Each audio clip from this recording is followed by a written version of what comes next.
We'll meet the new executive director of Centro Hispano of Dane County this morning on For the Record. Good morning, I'm Neil Heinen. Karen Menendez Coller has been in her job running Centro Hispano for exactly 2 weeks. So it would be unfair to expect a detailed knowledge of our community and a strategic vision for the 30-year-old organization. But Coller does bring a rich and varied set of life experiences to an organization that is among Dane County's most important. And we're looking forward to getting to know her this morning. I got to know a little bit about her through reading my colleague Jonathan Grambling's profile last month in the Capital City Hughes, which he publishes and edits, and I'm pleased John could join us this morning as we welcome Karen to Madison. Welcome. Thank you. Thanks for having me, Neil. Now, you have some experiences here, but Yes. talk a little bit about the journey that brought you here. Yeah, well, actually, it was a combination of personal aspirations. My family, we just had a brand new girl about a year ago, and we wanted to have her live in a town where there's a slower pace of life and good family values. So that's why we just chose to come to Madison. And you're coming from Los Angeles, right? We are, yeah, we're coming from Los Angeles. At the same time, we're really attracted to Madison because it's such a dynamic community. My husband's originally from Green Bay, and we knew we wanted to come back to Wisconsin, so. So you didn't come back expressly to take the job at Centro Hispano? No, I was actually pleasantly surprised when I arrived in Madison. I found out about Centro when I was living in Los Angeles, and I found out what a dynamic organization it really was, and I decided to apply for the executive director position. Yeah. And how have you found it? I mean, just just walking in there in 2 weeks. I mean, I'm sure you did your due diligence leading up to this to kind of know what you were walking into. Yeah. But describe the organization from your perspective. It is a great organization. I know I'm biased in saying so, but over the last 2 weeks, I've learned about all the different programs that we work on, and it's just amazing. We do programs in middle schools in Madison, also in high schools, and we're in partnership with Schools of Hope, working in elementary schools across Madison. So aside from those programs, we do extensive case management, working with families and parents, trying to really strengthen the families in the Latino community. So our goals are very much to empower youth, strengthen families, and engage the community. And I'm really proud to say that in the short amount of time that I've been there, the staff are doing an amazing job. They're extremely dedicated. We have a great core group of people. And I think from here on out, our focus is just to keep going with our vision and our goals and trying to achieve what we truly want to do, which is make a sustainable, long-lasting impact in the Latino community here. We were here when this thing started, you and I. Yes, back in 1984. 30 years, yep, right. Yeah. Yeah.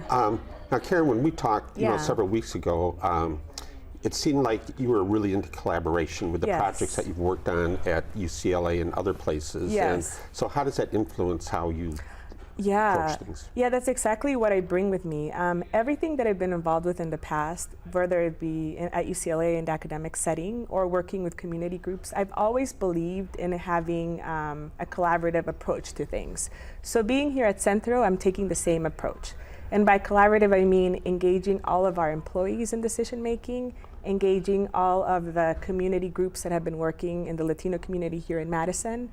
And I would like to be part of the reason why we're able to form bridges here and create ideas that are more in partnership, that are emerging from partnerships rather than from one single organization. You know, I always feel like it's important to emphasize this, Karen, for our audience and for the broader community. You were born in Colombia. I was actually born in El Salvador. Oh, I beg your pardon, in El Salvador. And when we talk about the Latino community, we are talking about a very diverse group of people. Yes. And the number of different nationalities that are represented in that group in Dane County, I think is probably much bigger than a lot of people think. Oh yeah, it's really, really extremely diverse. I mean, I know there's a ginormous Peruvian population, Mexican population is highly represented. I've gone to several El Salvadorian restaurants, so I know there's an El Salvadorian population represented as well. You know, it's really a great way to try to target all the issues that are going on in the Latino community by engaging these different groups of people that are here. But but what is the challenge for someone in your position of making sure that all of those groups feel represented by Centro Hispano? Yeah, you know, in the end, I think we all, even though there are differences, also share a common goal. There's a lot of overlap in our experiences of immigrating here to this country. A lot of the population here in Dane County, I think it's more recent immigrants. So even though we come from different backgrounds, we have a lot of those shared experiences. So when I sit down to talk with executive directors of other nonprofits, I find that we have a lot of commonalities as well. So even though the background is different, there's still threads that bind us together. So it's really grown in 30 years in particular, John, hasn't it? Well, I don't know if Central's necessarily kept pace with the growth in the Latino community in the last 30 years. So at least from my perspective, it's probably kind of flattened out in terms of its growth and engagement in the last 8 to 10 years. And so I was going to ask, have you kind of seen that as well? Yeah, I think what we're in need of is trying to go back to those collaborative links. So trying to promote that more. I think in a lot of ways people want a little bit more stability at Centro, want leadership that's going to be here for more of the long term, which I plan to do, to be here. And I think once that happens, it's going to end up helping. So. Okay. Yeah. Now, Centro, when it was founded almost 30 years ago, it was the only game in town. In the sense that you had Centro Guadalupe on the south side with the St. Martin House. But outside of that, it pretty much had a game open field in terms of what it does. But now, as the Latino community has grown, other organizations have kind of stepped to the fore and developed. Yes, completely. Yeah, that's something that I found really surprising to me coming to Madison, seeing how much of a growth there are in other organizations. Just in the street where we're at, I mean, I think there's probably 6, 7 different groups close by, I would say. So it's grown tremendously. Yeah. Latino organizations? Yes. So we're talking Lucha here. We're talking. Well, no. Across the street is Omega Schools. Oh yeah. Okay. So okay. I see. Led, but not necessarily a Latino organization. Yes. Right. Yes. Right. Yes. I should clarify that. Yeah. Yeah. Oscar is involved there, and also Latino Academy is close by. Centro Guadalupe.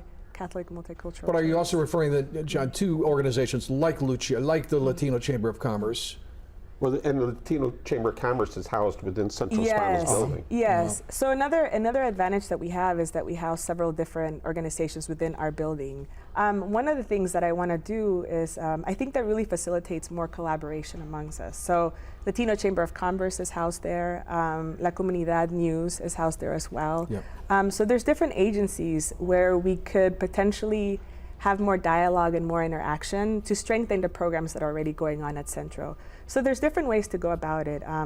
In the end, though, I really think the goal needs to be collaboration. We're close enough where we can do that physically, and I know there's a strong interest because everyone I've talked to has mentioned it, that needs to be the way to go from here on out. So. Well, when we come back, we're going to talk about the challenges facing the Latino community here in Dane County that you will address as the head of Centro Hispano. We'll come back right after this.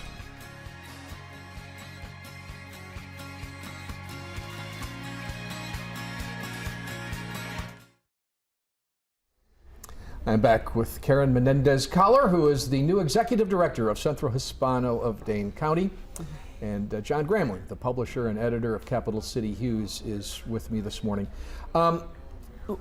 Let's start talking about some of the issues facing the community, Karen. And we'll start with the big one. I mean, just to help people understand how Centro and your members are looking at immigration reform right now, and the unending struggle to try to craft a reasonable policy in this country. Is the impact any different here than it is in Los Angeles or anywhere else in the country? I don't think so. I mean, the way I like to describe it here in Madison when I look at the population is that, it's more of a newer population in many ways, and by that I mean in the communities that I'm seeing. When I go outside and I speak with some of the families that we're serving that happen to come by to Centro, or when I meet anybody, in my neighborhood, they're newer communities. They're growing. In Los Angeles, it's more of a U.S.-born population, so the issues are more affecting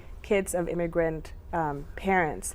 But in the end, we're all gonna, the Latino population is growing in the US, so in the end, the community here in Madison is gonna be more reflective of that in LA. So a lot of the immigrant issues are the same, I think. The community here in Madison is probably gonna be as affected as, in other parts of the country. Is there sort of this continuing source of unease, if not fear, that we see arise from time to time in the community? Yeah, I think so. I think people are afraid of being judged, of being perceived by an image that's not necessarily reflective of our community, of being attacked based on stereotypes. I think if people were to come to Centro and really talk to me, talk to all of our service providers and the work that we're doing, they would really understand the heart of the Latino community here, the families, the parents that have struggled to bring their kids to this country, US-born teens that are growing up here, knowing they've come from immigrant families. And they'll realize that a lot of the values that those families share are very similar to any family here in Madison.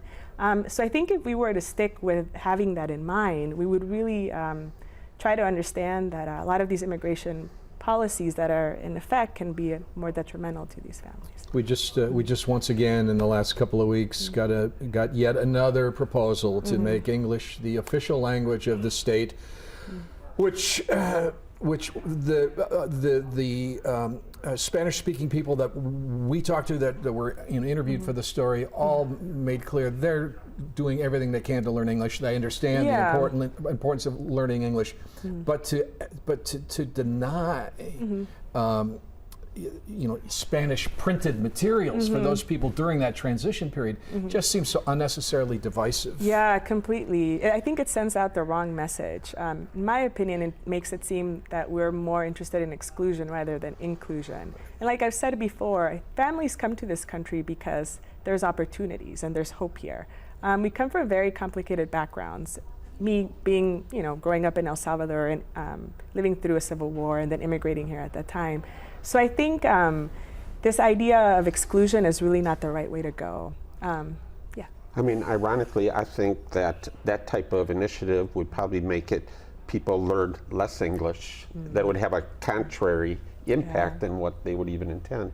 I mean, you see the kids at festivals and the schools and things like that. Peer pressure usually gets the kids to conform, and they end up knowing English and a lot of times forgetting Spanish and almost having to relearn it as adults if they want to continue the language. So things like that are more just out of hate, bias, and really ignorant thinking. What give us well, let me stick on that topic for a while, because you mentioned Schools of Hope, and it's something that John and I have both been following for many years now.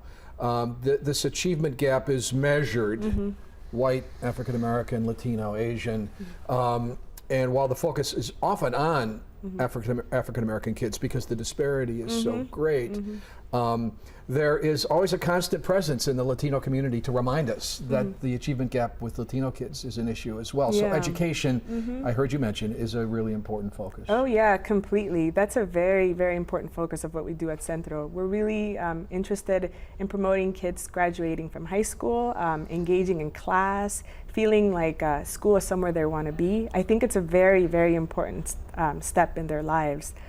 There's a lot of relationships between education and health, education and future advancement.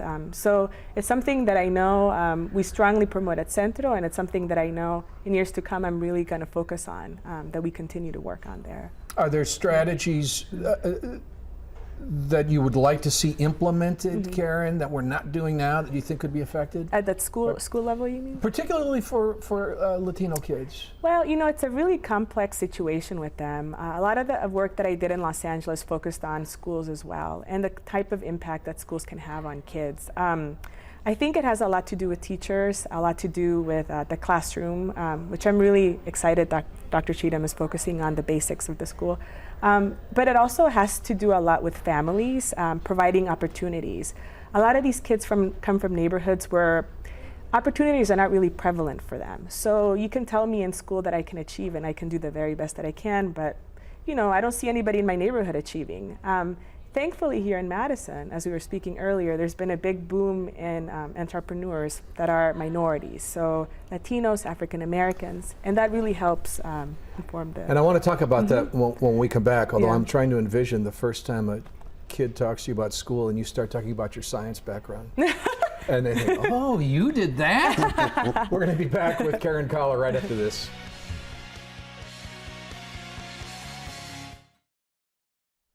My guest this morning is Karen Menendez Coller, who is the new Executive Director of Centro Hispano of Dane County, and my colleague Jonathan Gramling, publisher and editor of the Capital City Hughes, kicks things off here.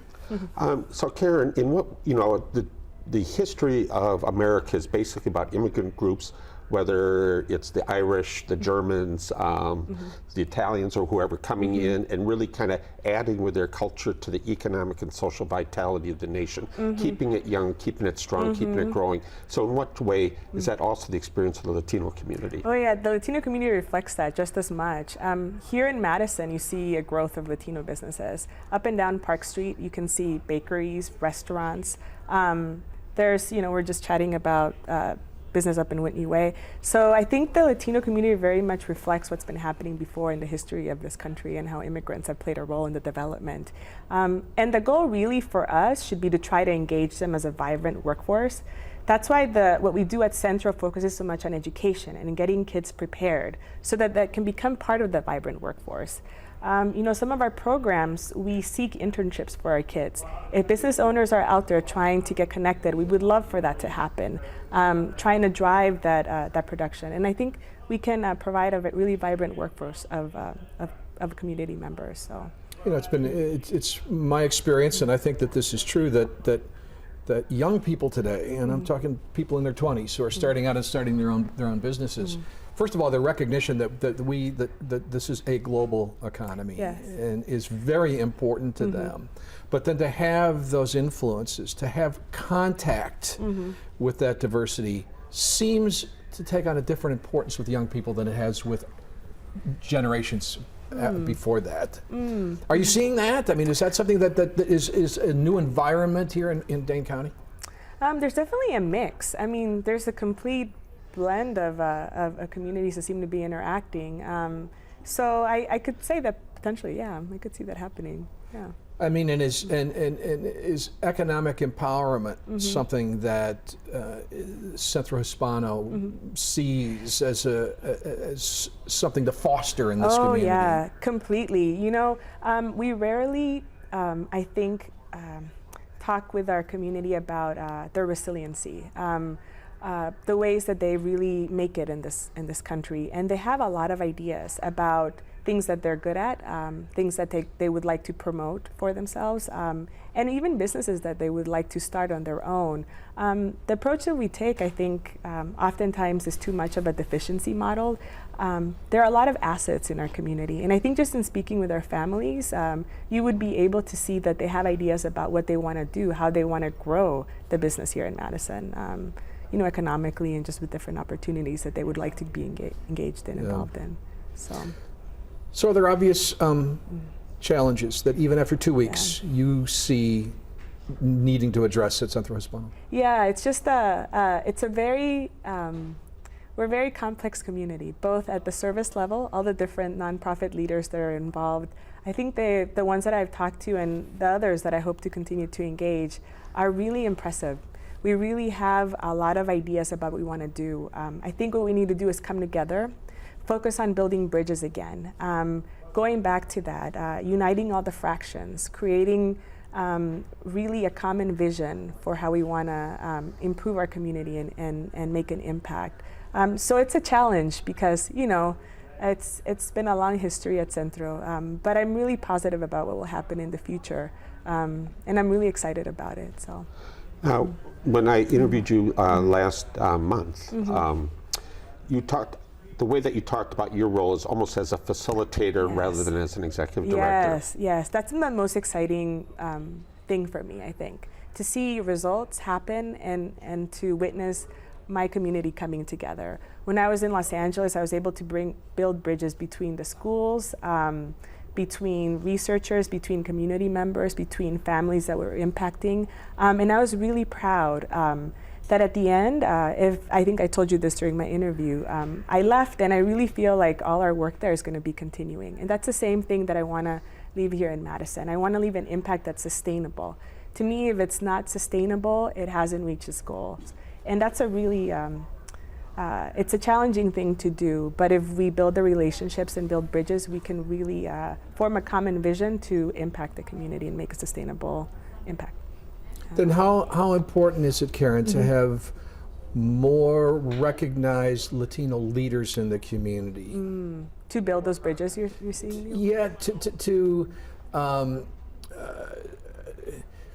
just, I mean, we need diversity of leadership at every level. Yes. But to have more, I mean, there are some Latino leaders that have been here for a while. Yeah. Alder Bidar Shilov, Sal Carranza, you know. Juan Jose Lopez. Dora Zuniga. Yeah. I mean, but again, they've been around here a long time. Don't we need to broaden the leadership stable? Oh, I mean, I think that's something that everybody would want, just as part of the natural process of advancing, you know, the future of our community. We're not going to be here forever, so we got to create leaders from the ground up. I think that would be the goal. I don't think any of the current leaders would disagree with that. But we do need their experiences and their vision in creating those opportunities for youths, and developing programs to really strengthen their future. Really, again, going back to our vision, you know, empower families and engage communities. So I think they would agree that that's something that we really need, but we need them just as much. We've just got about 45 seconds left. Is the organization on firm financial ground? Are you comfortable with where things are? We're doing great. We're doing great. Still a relatively new building on Badger Road? Yeah, it's a great building, and it's exciting. It's exciting. There's a lot going on. One thing I do want to mention: we have our annual banquet on November 1st. We've sent out a lot of invites. We're inviting everybody to join us, and anybody who's interested in Centro Hispano and the work that we do with families to just come out.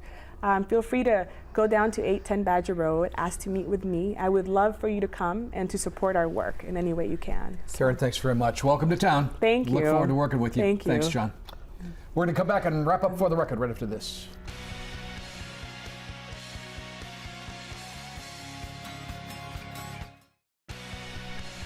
My thanks to Karen Menendez Coller and Jonathan Gramling for being here today. Next week, we'll talk about poverty, both from a global and a local perspective, with the president of the International Society of St. Vincent de Paul. Thanks for watching. We'll see you next Sunday morning at 10.